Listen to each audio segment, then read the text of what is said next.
Bonjour à toutes et à tous, c'est David, j'espère que vous allez bien, je suis super heureux de vous retrouver aujourd'hui pour une nouvelle présentation de romans de la collection Les Maîtres du Fantastique. Vous la connaissez sans doute cette collection si vous me suivez depuis un petit moment, on avait au début tous les 15 jours, puis maintenant chaque semaine, des romans qui vous sont proposés au prix de 11,99 € et qui sont les plus grands romans, on va dire, du fantastique, mais ce sont tous des romans qui ont déjà un certain âge, puisqu'il faut rappeler que ce sont des romans qui sont actuellement libres de droit, donc ce sont des romans en général, on va dire du 19e, fin 19e, début 20e siècle pour la plupart, et qui vous présentent vraiment des œuvres fantastiques, extraordinaires, dans une collection très très belle de livres brochés, comme vous pouvez le voir et comme vous avez pu le voir dans mes précédentes vidéos.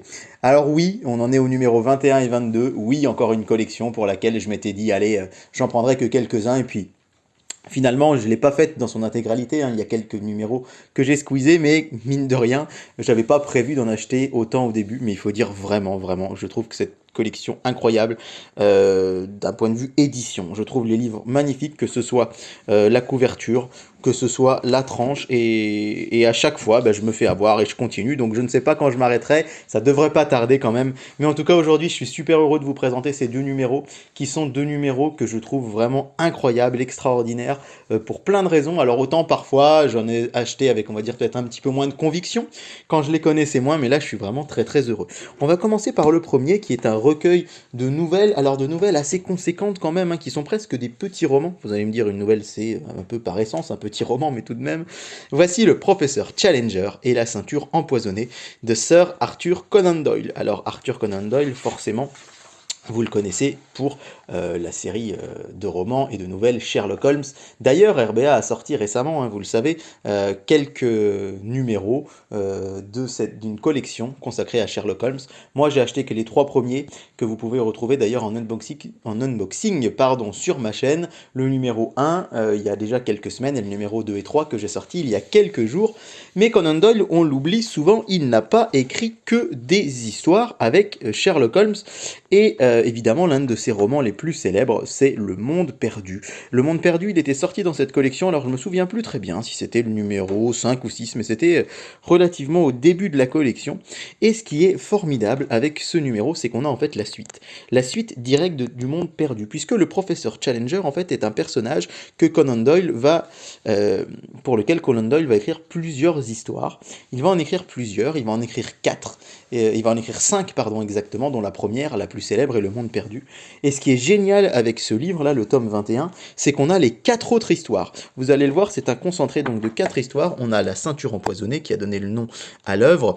On a Quand la terre hurla, La machine à désintégrer et Au pays des brumes. D'ailleurs, ils ne sont pas forcément ici représentés, on va dire, dans l'ordre chronologique de sortie de ces nouvelles, mais c'est pas très grave ça.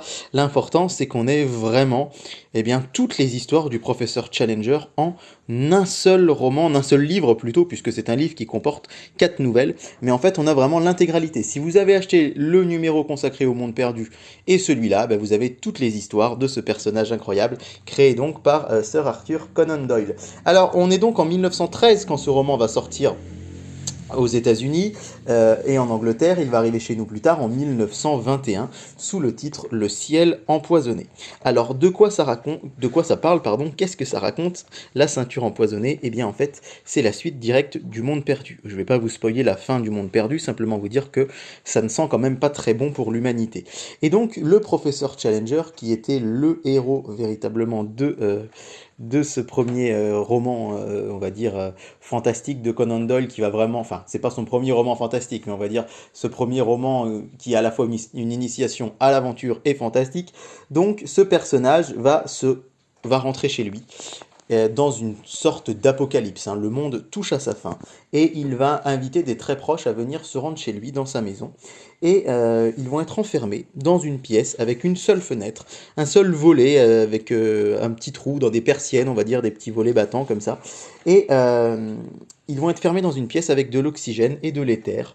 Et ils vont assister ensemble à la fin du monde. C'est pour ça qu'à sa sortie en France en 1921, ce roman s'appelait d'ailleurs Le ciel empoisonné, puisque c'est à travers le ciel qu'ils vont se rendre compte que c'est la fin de l'humanité et qu'ils vont voir vraiment les conditions de cette apocalypse.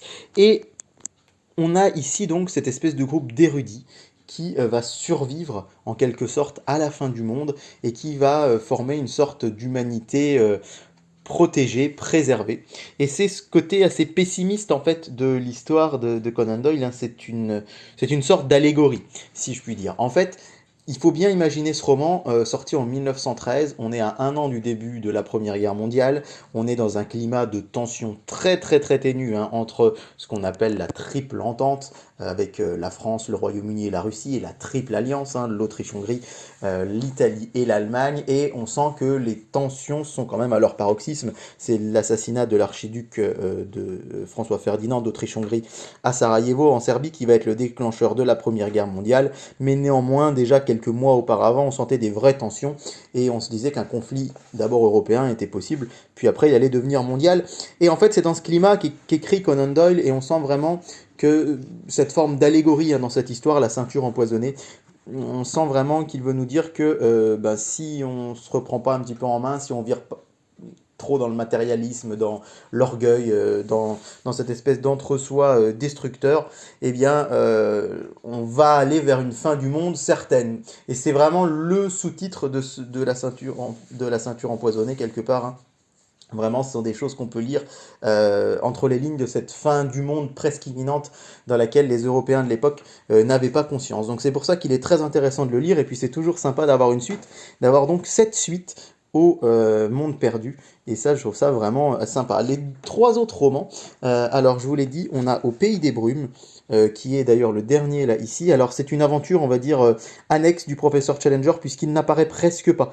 On va le voir seulement dans quelques pages. Vraiment là où on le voit le plus, c'est dans les deux autres parties. On a donc Quand la Terre hurla.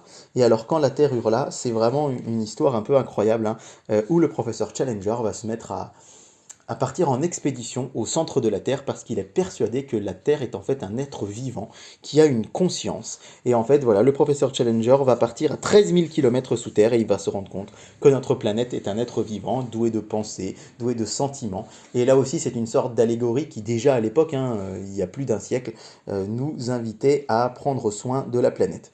Et enfin le dernier, sorti en 1929, La machine à désintégrer, qui raconte l'histoire d'un ingénieur qui nous vient de Lettonie et qui va inventer une machine à désintégrer, comme le dit son titre, hein, une machine qui, dès il va pointer quelque chose, tirer sur quelque chose, ça va tout de suite se désintégrer. Et cet ingénieur va faire appel à qui? Au professeur Challenger, pour qu'il vienne la voir, et il va s'en suivre une aventure autour justement de cette désintégration. Et ça va être l'un des derniers romans, une des dernières nouvelles de Conan Doyle, puisque c'est sorti en 1929 et qu'il décède en 1930. Le roman numéro 22, c'est donc Le Vagabond des Étoiles de Jack London. On avait déjà eu du Jack London, hein, dans cette collection, avec La Peste écarlate, qui devait être autour du numéro 10-12, je crois, si je ne dis pas de bêtises. Et Jack London, c'est pareil, hein, et c'est un auteur légendaire. Alors, si on connaît essentiellement, on va dire le grand public connaît essentiellement Conan Doyle pour Sherlock Holmes, Jack London, ça parle surtout aux gens pour Cro-Blanc, hein, évidemment, pour cette aventure incroyable avec ce chien-loup. C'est également L'Appel de la forêt, qui a été adapté au cinéma en 2020 avec Harrison Ford, vous l'avez peut-être vu.